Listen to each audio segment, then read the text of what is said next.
বাংলাদেশ ইতিহাসের সবচেয়ে কয়েকটি মর্মান্তিক হত্যাকাণ্ড ঘটেছে, তার ভিতরে কয়েকটি এখনো পর্যন্ত মীমাংসিত হয়নি। আর মীমাংসিত হয়নি এমন কয়েকটি ঘটনার ভিতরে আজকে একটি নিয়ে কথা বলবো। সেটা হলো কুমিল্লা ক্যান্টনমেন্টের ভিতরে একজন নারীকে 3 জন সেনাবাহিনী গণধর্ষণ করার পর তাকে নির্মমভাবে হত্যা করেছে। সেটা হলো কুমিল্লা ক্যান্টনমেন্টের তনু হত্যা। আর 3 জন মানুষ মিলে কুমিল্লা ক্যান্টনমেন্টের ভিতরে যে নারীকে হত্যা করা হয়েছে সেই নারীর নাম হলো সোহাগী জাহান তনু। তার জন্ম 1995 সালে কুমিল্লায়। তিনি ইতিহাস বিভাগের শিক্ষার্থী ছিলেন এবং কুমিল্লা ভিক্টোরিয়া কলেজের পাশাপাশি নাট্যকর্মী এবং সংস্কৃতি কর্মী ছিলেন। আর তনুকে হত্যা এবং ধর্ষণ করা হয় 20 মার্চ 2016। স্থান কুমিল্লা সেনানিবাস ক্যান্টনমেন্টের এলাকার ভিতরে তাকে নির্মমভাবে ধর্ষণ করার পর হত্যা করা হয়। তনু যখন সন্ধ্যায় প্রাইভেট পড়তে যান তখন তিনি নিখোঁজ হন। রাত 10:30টার দিকে ক্যান্টনমেন্টের এলাকায় ঝোপের ভিতরে তার মৃতদেহ পাওয়া যায়। তনুর মৃতদেহ উদ্ধার করার সময় মুখে রক্ত এবং জামাকাপড় এলোমেলো ছিল এবং পরিবার প্রথমে অনুমান করে তাকে হত্যা করার পর ফেলে রাখা হয়। কিন্তু ঘটনাস্থল যেহেতু সেনাবাহিনীর ভিতরে হয় এবং সঙ্গে সঙ্গে ব্যাপক আলোচনা জন্ম নেয় এবং বিভিন্ন ধরনের ইঙ্গিত জন্ম নেয় কেন সেনাবাহিনীর ক্যান্টনমেন্টের ভিতরে একজন নারীকে হত্যা করা হয়। হত্যা করার পর লাশ পর্যন্ত পাওয়া যায় সেনাবাহিনী ক্যান্টনমেন্টের ভিতরে। আর সেনাবাহিনী ক্যান্টনমেন্টের ভিতরে অন্য কোনো মানুষ অন্য কোনো জায়গায় হত্যা হওয়ার পর সেনাবাহিনী ক্যান্টনমেন্টের ভিতরে ফালাইয়ে কেউ কোনো সময় যাবে না। আর যেহেতু সেনাবাহিনীর ক্যান্টনমেন্টের ভিতরে অন্য কোনো মানুষ আইসা ফালাইতে পারবে না বা অন্য কোনো জায়গায় হত্যা হওয়ার কোনো সম্ভাবনা নাই, যার ফলে সে সময় অনেক আলোচনা এবং সমালোচনা হয় এবং রাজপথ পর্যন্ত তনু হত্যা নিয়ে কেঁপে ওঠে। শুধু তাই নয়, প্রথম ময়নাতদন্তের রিপোর্টে কুমিল্লা মেডিকেল কলেজ হসপিটালে যখন প্রথম তদন্ত করা হয়, ময়নাতদন্ত করা হয়, তখন ধর্ষণ বা হত্যার কোনো আলামত পাওয়া যায় না। এই রিপোর্ট ব্যাপকভাবে বিতর্কিত এবং প্রশ্নবিদ্ধ হয়। কেন? যখন লাশ পাওয়া গেছিল তখন পোশাক এলোমেলো ছিল এবং মুখে সরাসরি রক্ত ছিল। তারপর যখন রিপোর্ট এবং ময়নাতদন্তে এই বিষয় নিয়ে কোনো কথাই উল্লেখ ছিল না। আর দ্বিতীয় ময়নাতদন্ত ঢাকা মেডিকেল কলেজে সম্পন্ন করা হয়। আর ওই রিপোর্টে বলা হয় মৃত্যুর আগে গণধর্ষণ করা হয়েছে এবং গণধর্ষণ করার পর তাকে নির্মমভাবে হত্যা করা হয়েছে। পরিবার এবং গণমাধ্যমে নতুন মন নেয় এবং জনগণ এবং মানুষের মুখে অনেক ক্ষোভ সৃষ্টি হয়। কুমিল্লা মেডিকেল কলেজে যখন ময়নাতদন্ত করা হয় সেখানে কোনো ধর্ষণের আলামত পাওয়া যায় না, হত্যার কোনো আলামত পাওয়া যায় না। কিন্তু ঢাকা মেডিকেল কলেজে যখন ময়নাতদন্ত করা হয় তখন 3 জন মানুষ বীর্য পাওয়া যায় এবং ধর্ষণে পাওয়া যায় এবং জোর করে হত্যা করা হয়, সেটা পর্যন্ত দিবালোকে নিয়ে স্পষ্ট হয়ে যায়। তখন মানুষের মনে খুব সৃষ্টি হয় এবং এই বিষয় নিয়ে আমাদের বাংলাদেশের সোশ্যাল মিডিয়া থেকে ইন্টারন্যাশনাল মিডিয়া টক শো থেকে শুরু করে বিভিন্ন গণমাধ্যম এই বিষয় নিয়ে কভার করে এবং বিভিন্ন তথ্য বাহির হতে থাকে একের পর এক। মামলা এবং তদন্ত নিয়ে অনেক ঘোরামুষি করা হয়। পরিবার মামলা করে কুমিল্লা ক্যান্টনমেন্ট থানায় এবং মামলাটি প্রথমে পুলিশ পরে সিআইডির কাছে হস্তান্তর করা হয়।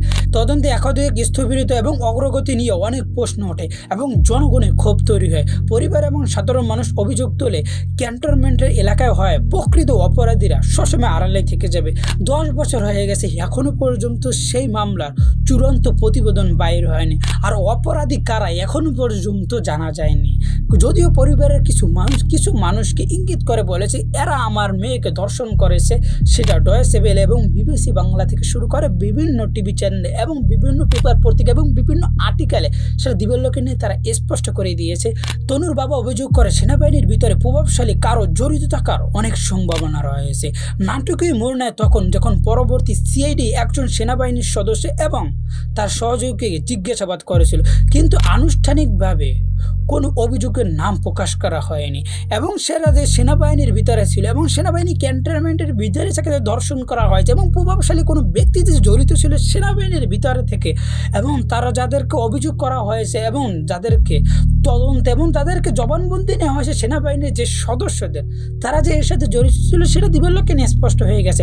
সেনাবাহিনীর ভিতর থেকে যাদের জবানবন্দি নেওয়া হয়েছে তাদের নাম পর্যন্ত মিডিয়ায় প্রকাশ করেনি, এখনও পর্যন্ত প্রকাশ করেনি কারা এর সাথে জড়িত ছিল এবং কারা কিভাবে করেছে এবং সন্দেহভাজনের নাম পর্যন্ত সেনাবাহিনীর ক্যান্টনমেন্টের ভিতরে থেকে এবং এই মামলায় যতজন মানুষ অভিযুক্ত ছিল তাদের নাম এখনো পর্যন্ত মিডিয়ায় এবং বাংলাদেশে এবং বাংলাদেশ সেনাবাহিনী এবং যত তদন্ত হয়েছে সিআইডির যত রিপোর্ট হয়েছে কোনো রিপোর্টে স্পষ্টভাবে তারা বলেনি, সন্দেহভাজনের নাম পর্যন্ত তারা উল্লেখ করেনি। শুধু তাই নয়, তদন্তের কোনো চার্জশিট এখনও পর্যন্ত জমা পড়েনি, যদিও 10 বছর হয়ে গেছে, এখনও অমীমাংসিত রয়ে গেছে। যেমন সাগরনী হত্যা, এখনও পর্যন্ত আমাদের বাংলাদেশে এক অমীমাংসিত ঘটনা, যেটা নিয়ে কথা বললেও এখন অপরাধী হয়ে যায়। 120 বারের মতো খালি বারবার পিছনে হয়েছে, মামলার তারিখ পিছনে হয়েছে, এখনও পর্যন্ত পিছিয়ে রয়েছে। ঠিক তেমনভাবে তনু হত্যা এখনও পর্যন্ত পিছনে হয়েছে, এই বিষয় নিয়ে কোনো চার্জশিট জমা দেওয়া হয়নি, তদন্তে অভিযুক্তদের পর্যন্ত নাম প্রকাশ করেন আমাদের বাংলাদেশের সিআইডি, আমাদের বাংলাদেশের পুলিশ পর্যন্ত এখনও নাম প্রকাশ করেনি। আপনারা আশ্চর্য হইতে পারেন, সেনাবাহিনীর ভিতরে এবং ক্যান্টনমেন্টের ভিতরে একজন নারীকে ধর্ষণ করার পর হত্যা করা হয়েছে, সেই হত্যাকারীদের এবং অভিযুক্তদের নাম প্রকাশ করেনি। সেনাবাহিনী যে তথ্য লুকায়, এখন পর্যন্ত সেই ঘটনা ঘটছে, এখন পর্যন্ত সেই ঘটনা ঘটছে। গত 2-1 দিন আগে সাংবাদিক ইলিয়াস ভাই কয়েকটি রিপোর্ট প্রচার করেছিল, যেই রিপোর্টে বলা হয়েছে আমাদের বাংলাদেশের একজন সেনাবাহিনীর মেজর একজন নারীকে জোর করে ধর্ষণ করা হয়েছে, ধর্ষণ করার পর তার বিরুদ্ধে যেন মামলা না দিতে পারে, তারপর জোর করে তাকে বিবাহ করেছে, বিবাহ করার পর কয়েকদিন ভোগ করার পর সেই নারীকে আবার তালাক দিয়েছে। তালাক দেওয়ার পর তাই নারী বলছে, তুমি আমাকে বিবাহ করছো কেন, এবং জোর করে যে ধর্ষণ করেছে সেটাকে বৈধতা দেওয়ার জন্য, আমি সেই কারণে তোমাকে বিবাহ করেছি। এবং এই বিষয় নিয়ে আইএসবিআরকে যখন জানায়, ডিজিএফআইকে যখন জানায়, সেনাবাহিনীর মানুষকে যখন জানায়, সেনাবাহিনীকে যখন জানায়, তারা সেই নারীকে, অভিযুক্তকে কিছু না বলে সেই নারীকে শাসায় এগিয়ে যায়। সেটা সাংবাদিক ইলিয়াস ভাই সেই ভিডিওতে বলেছে। এবং যখন তদন্ত করতে গিয়েছে, যখন আদালতে হাজির হয়েছে, তখন সেই সেনাবাহিনীর বিরুদ্ধে, যে সেনাবাহিনীর মেজর অভিযুক্ত ছিল, তার বিরুদ্ধে তদন্ত করতে নারাজ আমাদের বাংলাদেশ সেনাবাহিনী এবং বিচারক, এবং নারাজ হওয়ার কারণে সেই নারীকে উল্টো অপরাধী বানিয়ে দিয়েছে। যদিও সেই নারীর কাছে যথেষ্ট পরিমাণ প্রমাণাদি সে সাংবাদিক ইলিয়াস ভাইয়ের ভিডিওতে সে দিয়েছে, সে নারী যে ধর্ষণের শিকার হয়েছে এবং সে নারী যে প্রেগনেন্ট হয়েছে সেটা দিবালোকেন স্পষ্ট হয়ে গেছে, এবং বিভিন্ন রিপোর্ট পর্যন্ত সাংবাদিক ইলিয়াস ভাই প্রমাণ সহকারে দিয়েছে। তারপরও তারা তার বিরুদ্ধে বিচার করতে এবং তদন্ত করতে আমাদের বাংলাদেশ সেনাবাহিনী, আমাদের বাংলাদেশের বিচারকরা পর্যন্ত নারাজ। এটাই হল আমাদের বাংলাদেশ সেনাবাহিনী। আর বাংলাদেশ সেনাবাহিনী দিন যতই যাচ্ছে একের পর এক অপরাধের সাথে জড়িত হয়ে যাচ্ছে। আর আমি যখন এই স্ক্রিপ্টটা লিখতেছিলাম এবং এই ভিডিও যখন বানাইতেছিলাম, আমি বিভিন্ন তথ্য কানেক্ট করতেছিলাম, আমার সে সময় অনেক ভয় হচ্ছিল আমার নাকি আবার আমাকে হত্যা করে ফেলে। কারণ সেনাবাহিনী এমন একটি বিষয় যাকে নিয়ে কথা বলার সাথে সাথে আপনি যে কোনো সময় কোন হত্যার শিকার হতে পারেন। ডিজিএফআই আপনাকে তুলে নিয়ে যাবে, তুলে নিয়ে আপনি পকাত বুকের মায়ে পাঠিয়ে দেবে। কারণ আমাদের বাংলাদেশে কোনো রাজনৈতিক মামলা হলে তখন আপনাকে আগে গ্রেপ্তার করা হবে বা আগে ওয়ার্নিং দেওয়া হবে, তারপর আপনাকে গ্রেপ্তার করা হবে। আর ডিজিএফআই এবং আইএসবিআর এবং সেনাবাহিনী যদি কোনো হত্যাকাণ্ড বা কারো উপর ক্ষোভ থাকে, বা কোনো ওয়ার্নিং ট্রেনিং নেই, ডাইরেক্ট অ্যাকশন ফিল্ডে যাবে, আপনাকে উঠেই নিয়ে যাবে, নিয়ে আপনাকে বেড়ে ফেলে দেবে, কোন হত্যা করে দেবে, এবার বুড়িগঙ্গা ফেলাই দেবে। আমি আর এর আগের একটি ভিডিও বানাইছি, একজন সেনাবাহিনী 1030 জন মানুষকে হত্যা করেছে, এবং হত্যা করার পর মানুষের রক্ত যখন তার গায়ে লাগতো, মগজ যখন ছিটকিয়ে তার গায়ে পড়তো, তখন যে আনন্দিত হতো, সেই রিপোর্টটা আপনারা যদি যে না দেখে থাকেন তাহলে আপনি ভিডিও ডিসক্রিপশনে দিয়ে দেবো, আপনারা গিয়ে দেখতে পারেন। আর আমি যে এর আগে যে নারী ধর্ষণের কথা বলছি বর্তমানে, সেটা আমি ভিডিওর লিঙ্ক আমি ভিডিও ডিসক্রিপশন এবং ফার্স্ট কমেন্টে দিয়ে দেবো, আপনারা যাদের দেখতে মন চায় গিয়ে দেখতে পারেন যে কীভাবে নারীকে ধর্ষণ করা হয়েছে, এবং সেই রিপোর্টগুলো ওই ভিডিওতে দেখা যায়। এবং বিশেষ করে আমার কথা না বিশেষ করে আমার এই ভিডিও না দেখলে ধর্ষণ ভিডিওটা, সেটা যদি আপনারা দেখতে চান সরাসরি সাংবাদিক ইলিয়াস ভাইয়ের ভিডিওটা দেখতে পারেন, সেখানে দেখলে আপনারা বুঝে যাবেন। পরবর্তী তদন্তের রিপোর্টে যে সেনাবাহিনী তার ব্যাপারে তদন্ত করতে নারাজ এবং তদন্ত করতে যে চায় না এই মেজরের ব্যাপারে, এখন যেটা কথা বলছি সেটা আপনারা যদি দেখতে চান, সাংবাদিক ইলিয়াস ভাই সেই মহিলাকে নিয়ে লাইভ এসেছিল এবং বিভিন্ন কথাবার্তা বলছিল এবং নারী অনেক তথ্য দিয়েছিল, সেই তথ্যগুলো আপনারা গিয়ে দেখতে পারেন। তনু হত্যার মামলার তদন্ত যখন অগ্রগতি হচ্ছিল না, একের পর এক ডেট পিছাচ্ছিল, তখন দেশের মানুষ এবং ছাত্র সমাজ এবং নারীবাদী সংগঠন এবং মানবাধিকার কর্মী এবং সাধারণ মানুষ তীব্র আন্দোলন করে তোলে। তখন বারবার আমাদের বাংলাদেশের মানুষকে ঝুলিয়ে দিয়ে বারবার খালি পিছানো হচ্ছে, এবং যারা অভিযুক্ত তাদের নাম পর্যন্ত তো প্রকাশ করবেন, কাদেরকে আপনারা জিজ্ঞাসাবাদ করছেন। একজন সেনাবাহিনীর ক্যান্টনমেন্টের ভিতরে একজন মানুষ নির্মমভাবে প্রথমে 3 জন মিলে ধর্ষণ করে, ধর্ষণ করার পর তাকে হত্যা করা হয়, হত্যা করে সেনাবাহিনী ক্যান্টনমেন্টের ভিতরে পাওয়া যায়।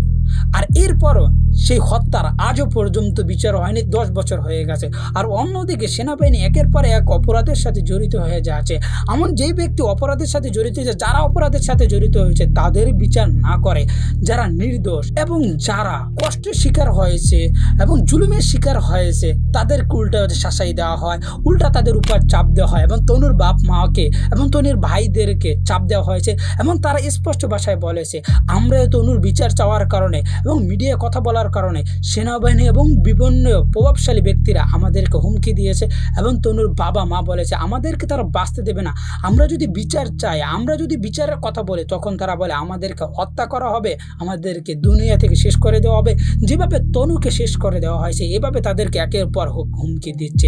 এখনও পর্যন্ত হুমকি দিচ্ছে যখন আমাদের বাংলাদেশে স্বৈরাচারী হাসিনা নাই। এখন আমাদের বাংলাদেশ যে সময় বিচার বিভাগ কিছুটা হলো স্বাধীন, সে সময় আমাদের বাংলাদেশের সেনাবাহিনী যে হত্যাকাণ্ড ঘটাইছিল এবং যে একজন নারীকে ধর্ষণ করেছিল, 3 জন মিলে গণধর্ষণ করেছিল, সেই বিচার এখনও আমাদের বাংলাদেশের মানুষ পায়নি। আর আমি এই ভিডিওতে সেই সমস্ত তথ্য দিয়েছি তনু হত্যা নিয়ে এবং তনু হত্যা যে সমস্ত বিষয় নিয়ে কথা বলেছে, সমস্ত তথ্যগুলো আপনি বাংলাদেশের যে কোনো রিপোর্ট এবং বাংলাদেশ না, শুধু বাংলাদেশ না, আল জাজিরা থেকে ডয়েচে ভেলে থেকে বিবিসি বাংলা থেকে বিদেশি যত পেপার পত্রিকা আছে এবং বাংলাদেশের অনেক পেপার পত্রিকায় আপনি এই সমস্ত নিউজ এবং খবর পাবেন এবং তারা তথ্য সহকারে, প্রমাণ সহকারে, প্রুফ সহকারে তারা দিয়েছে। তাই যারা অবিশ্বাস করবেন এবং যাদের বিশ্বাস হবে না তারা গুগলে গিয়ে সার্চ দেবেন কুমিল্লা ক্যান্টনমেন্টের ভিতরে তনু হত্যা কীভাবে হয়েছে এবং কেন হয়েছে এবং কোন সময় হয়েছে, সেটা আপনারা দিবালোকেন স্পষ্টভাবে সেই জায়গায় পেয়ে যাবেন যে কেন কীভাবে হত্যা হয়েছে এবং এর পিছনে কারা জড়িত এবং সেনাবাহিনী কারা জড়িত এবং তনুর বাপ মা কার নাম বলেছে, সমস্ত জিনিস প্রমাণ সহকারে ডয়েচে ভেলে প্রকাশিত করেছে। সেটা আপনারা গিয়ে দেখতে পারেন। আমি বেশিরভাগ তথ্যগুলো ডয়েচে ভেলে এবং আল জাজিরা আর বিবিসি বাংলা থেকে নিয়েছি, আপনারা যাদের দেখতে মন চায় গিয়ে দেখতে পারেন। আর যেহেতু বাংলাদেশে আমাদের বাংলাদেশের মিডিয়াগুলো বিকৃত এবং একটু চাপ দিলে তারা বিভিন্ন সত্য ঘটনাকে মিথ্যা প্রমাণিত করে, মিথ্যা ঘটনাকে তারা সত্য প্রমাণিত করে, যার ফলে আমি বিদেশি পেপার পত্রিকার কথা অনেক গ্রহণযোগ্য মনে করি আমাদের বাংলাদেশের পেপার পত্রিকা থেকে। আর আমাদের বাংলাদেশের পেপার পত্রিকা বেশিরভাগ বিকৃত এবং সত্যটা প্রমাণ করতে এবং সত্য প্রকাশ করতে তারা ভীত হয় এবং সত্য প্রমাণ থাকলেও তারা প্রমাণ করে না, কেননা বিভিন্ন ধরনের চাপ আসতে পারে, তাদের মিডিয়া হাউস বন্ধ হয়ে যেতে পারে, যার ফলে আপনি বিদেশি সংবাদগুলো এবং বিদেশি মিডিয়াগুলোর কথা সবসময় শুনবেন এবং বিশ্বাস করবেন। কারণ আমাদের বাংলাদেশের ব্যাপারে সত্য এবং সঠিক তদন্ত এবং সত্য খবর পেতে হলে আপনি বিদেশি মিডিয়াগুলোর উপর ভিত্তি তৈরি করতে হবে, বিদেশি মিডিয়ার কথা আপনাকে বিশ্বাস করতে হবে। বিশেষ করে আমাদের বাংলাদেশে কয়েকটি খুবই মর্মান্তিক হত্যাকাণ্ড ঘটেছে, তার ভিতরে তনু হত্যা যেমন অমীমাংসিত রয়ে গেছে, তেমন শাহরিন হত্যা, সাংবাদিক হত্যা এখনও পর্যন্ত 2012 সালে হত্যা হয়েছে, এখনও পর্যন্ত অমীমাংসিত রয়ে গেছে। কারা হত্যা করেছে, কীভাবে হত্যা করা হয়েছে সেটা এখনও পর্যন্ত অমীমাংসিত রয়েছে। কীভাবে হত্যা হয়েছে সেটা তো মোটামুটি জানা গেছে বিভিন্ন পেপার পত্রিকা শুরু করে। এই বিষয়ে না আমার একটা ভিডিও আছে, যাদের মন চায় গিয়ে দেখতে পারেন। আর ভিডিও শেষে একটি কথা বলতে চাই, এখনই আমাদের সমস্ত হত্যার অমীমাংসিত যে সমস্ত হত্যা আছে সেই সমস্ত হত্যার বিচার করতে হবে এবং সেনাবাহিনী যে একের পর এক অপরাধে জড়িত হয়ে যাচ্ছে সেই বিষয়ে না আপনাদের কি মন্তব্য। এবং তনু হত্যা আর 3 জন সেনাবাহিনী যে তাকে ধর্ষণ করেছে সেটার বীর্য পর্যন্ত সেই জায়গায় পাওয়া গেছে। তনু হত্যা যে রিপোর্ট হয়েছে, ময়নাতদন্তের রিপোর্ট হয়ে গেছে, সেই রিপোর্টে পাওয়া গেছে। এই বিষয়ে আপনাদের কি মন্তব্য তনু হত্যার ব্যাপার নিয়ে এবং সেনাবাহিনী একের পর এক অপরাধের সাথে জড়িত, এই বিষয়ে আপনাদের কি মন্তব্য অবশ্যই নিচে কমেন্ট করে জানাবেন। ভালো থাকবেন, সুস্থ থাকবেন, চ্যানেলের পাশে থাকবেন। যারা এখন তোমাদের এই চ্যানেলকে সাবস্ক্রাইব করুন, অবশ্যই চ্যানেলকে সাবস্ক্রাইব করবেন। যারা ফেসবুক পেজ থেকে দেখতে আছেন অবশ্যই ফেসবুক পেজটা ফলো করে রাখবেন। নিজস্ব কোনো মন্তব্য থাকলে অবশ্যই নিচে কমেন্ট বক্সটা উন্মুক্ত, অবশ্যই নিচে কমেন্ট করে আমাদেরকে জানিয়ে যাবেন।